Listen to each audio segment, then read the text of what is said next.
Hello guys, good evening. അപ്പോൾ നമുക്ക് ഇന്ന് എടപ്പള്ളി പള്ളി വരെ ഒന്ന് പോയിട്ട് വരാം.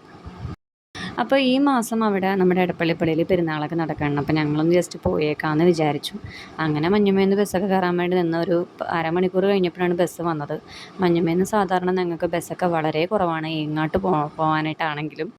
അതുകൊണ്ട് തന്നെ ആദ്യം ബസ് കയറി, പിന്നെ ഞങ്ങൾ കുന്നുംപുറത്ത് ഇറങ്ങി, പിന്നെ അവിടെ നിന്നേക്കും വേറൊരു ബസ്സിൽ കയറി.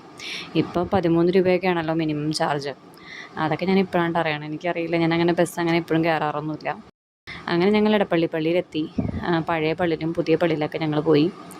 അപ്പോൾ അവിടെ കിണറ്റിലെ വെള്ളം എല്ലാ പ്രാവശ്യം പോകുമ്പോഴും നമ്മളൊരു കുപ്പിയിൽ വെള്ളമൊക്കെ നിറച്ചുകൊണ്ട് കൊണ്ടുവരാറുണ്ട്. പിന്നെ അവിടെ കോഴിനേർച്ചയൊക്കെ ഉണ്ടല്ലോ. അപ്പോൾ പണ്ടൊക്കെ നമ്മൾ ചെറുപ്പത്തിൽ ഒരുപാട് തവണ പോയിട്ടുണ്ട് കോഴിനേർച്ചയൊക്കെ ചെയ്യാൻ വേണ്ടിയിട്ട്. നമ്മുടെ വീട്ടിലുള്ള പാമ്പുകളോ അല്ലെങ്കിൽ ക്ഷുദ്രജീവികളൊക്കെ പുറത്താക്കാൻ വേണ്ടിയിട്ട് പുണ്യാളന് നമ്മൾ ചെയ്യുന്ന ഒരു നേർച്ചയാണ് കോഴീനെ കൊന്നിട്ടുള്ളത്. എല്ലാവർക്കും അറിയാം, പറയാതെ തന്നെ എല്ലാവർക്കും അറിയാം. പക്ഷേ ഇപ്പോൾ കുറേ നാളായി ചെയ്തിട്ട്. അപ്പോൾ അവിടെ നമുക്ക് വെടിവഴിപാടും വെയിലെടുക്കാൻ വേണ്ടിയിട്ടും അങ്ങനെയൊക്കെ ഉണ്ട്. ഇപ്പം ഗൂഗിൾ പേയിലൊക്കെ ചെയ്ത് കൊടുത്തിട്ടുണ്ടെങ്കിൽ നമുക്ക് ജസ്റ്റ് വെയിലൊക്കെ എടുത്തിട്ട് നമുക്ക് നടന്നു പോകാം.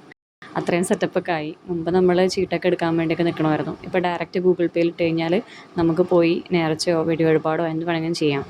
അപ്പോൾ അങ്ങനെ അവിടെ അടുത്തുള്ളൊരു ഷോപ്പിൽ പോയപ്പോഴത്തേക്കാണ് ഇങ്ങനെ ചെറിയൊരു ജാറിൽ നല്ല ഭംഗിയുണ്ടായിരുന്നു കാണാനായിട്ട്. തിരികളൊക്കെ നല്ല വെറൈറ്റി ആയിട്ടൊക്കെ കളർഫുള്ളായിട്ടൊക്കെ ഒരുപാട് സംഭവങ്ങളൊക്കെ കണ്ടു. എസ്കുനും ഒരുപാട് ഇഷ്ടപ്പെട്ട് കണ്ടപ്പോഴത്തേക്കും. അങ്ങനെ ഞങ്ങൾ പഴയ പള്ളി പോയി കഴിഞ്ഞിട്ട് പിന്നെ പുതിയ പള്ളിയിൽ പോയി. അങ്ങനെ കുറേ നേരം അവിടെ ഇരുന്നു. അങ്ങനെ ഞങ്ങൾ ഗൂഗിൾ പേയിൽ സ്കാനൊക്കെ ചെയ്ത് കഴിഞ്ഞിട്ട് 10 രൂപ ഉള്ളൂ വെയിലെടുക്കാൻ വേണ്ടിയിട്ട്. അതെടുക്കാൻ വേണ്ടിയിട്ട് ഞങ്ങൾ പോയി. അങ്ങനെ പള്ളി ചുറ്റും പള്ളിയുടെ മുൻവശം ചുറ്റും ഞങ്ങൾ അതൊക്കെ ആയിട്ട് നടന്നു, പ്രാർത്ഥിച്ചു. അത് കഴിഞ്ഞ് അവിടെ ഒരുപാട് കടകളൊക്കെ ഉണ്ട്. ഇപ്പോഴും കടകളൊന്നും അവിടെ പോയിട്ടൊന്നുമില്ല. അങ്ങനെ കുറച്ച് സാധനങ്ങളൊക്കെ വാങ്ങിച്ചു. തിരിച്ച് ബസ്സിൽ തന്നെയാണ് വന്നത്. അത്യാവശ്യം തിരക്കൊന്നും ഉണ്ടായിരുന്നില്ല. അങ്ങനെ വീട്ടിൽ വന്ന് അവിടെ നിന്ന് മേടിച്ച സാധനങ്ങളൊക്കെ ഇട്ട് കഴിച്ചു.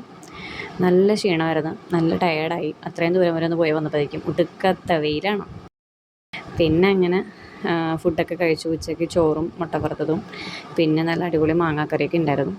അപ്പോൾ അത്രയുള്ള ഗൈസ്, എൻ്റെ വീഡിയോ ഇഷ്ടപ്പെട്ടാൽ തീർച്ചയായിട്ടും ലൈക്ക് ചെയ്യുക, ഷെയർ ചെയ്യുക, സബ്സ്ക്രൈബ് ചെയ്യുക, കമൻറ്റ് ചെയ്യുക. അപ്പോൾ ഒരു പുതിയ വീഡിയോയുമായിട്ട് വീണ്ടും വരുന്നവരേക്കും ടാറ്റാ.